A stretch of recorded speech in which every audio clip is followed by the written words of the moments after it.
तुलसी विवाह की कथा। देवउठनी एकादशी के दिन भगवान विष्णु पूरे 4 महीने सोने के बाद जागते हैं। भगवान विष्णु को तुलसी बेहद प्रिय है। बिना तुलसी के भगवान विष्णु की पूजा कभी पूरी नहीं होती है। कहते हैं कि तुलसी दल अर्पित करने से ही श्री हरि को प्रसन्न किया जा सकता है। जो लोग देवउठनी 11 के दिन तुलसी का विवाह संपन्न कराते हैं, उनको सभी प्रकार के सुखों की प्राप्ति होती है।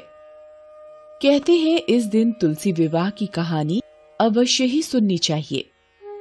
आइए सुनते हैं तुलसी विवाह की कथा। पौराणिक मान्यता के अनुसार राक्षस कुल में एक कन्या का जन्म हुआ, जिसका नाम वृंदा था।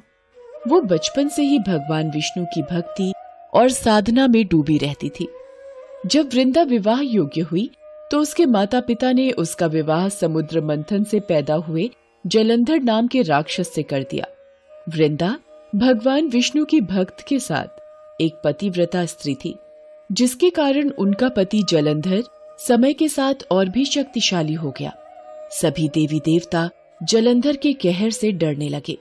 जलंधर जब भी युद्ध पर जाता, वृंदा पूजा अनुष्ठान करने बैठ जाती।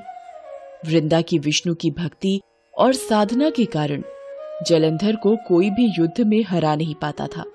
एक बार जलंधर ने देवताओं पर चढ़ाई कर दी, जिसके बाद सारे देवता जलंधर को परास्त करने में असमर्थ हो रहे थे। तब हताश होकर सभी देवता भगवान विष्णु की शरण में गए और जलंधर के आतंक को खत्म करने के उपाय पर विचार करने लगे। तब भगवान विष्णु ने अपनी माया से जलंधर का रूप धारण कर लिया और छल से वृंदा के पतिव्रत धर्म को नष्ट कर दिया। इससे जलंधर की शक्ति कम होती गई और वो युद्ध में मारा गया। जब वृंदा को भगवान विष्णु के छल का पता चला तो उन्होंने भगवान विष्णु को शिला यानी पत्थर बन जाने का शाप दिया। भगवान को पत्थर का होते देख सभी देवी देवता में हाहाकार मच गया। फिर माता लक्ष्मी ने वृंदा से प्रार्थना की। तब जाकर वृंदा ने अपना श्राप वापस ले लिया और खुद जलंधर के साथ सती हो गई। जब वो उसके साथ भस्म हो गई तो कहते हैं कि उनके शरीर की भस्म से तुलसी का पौधा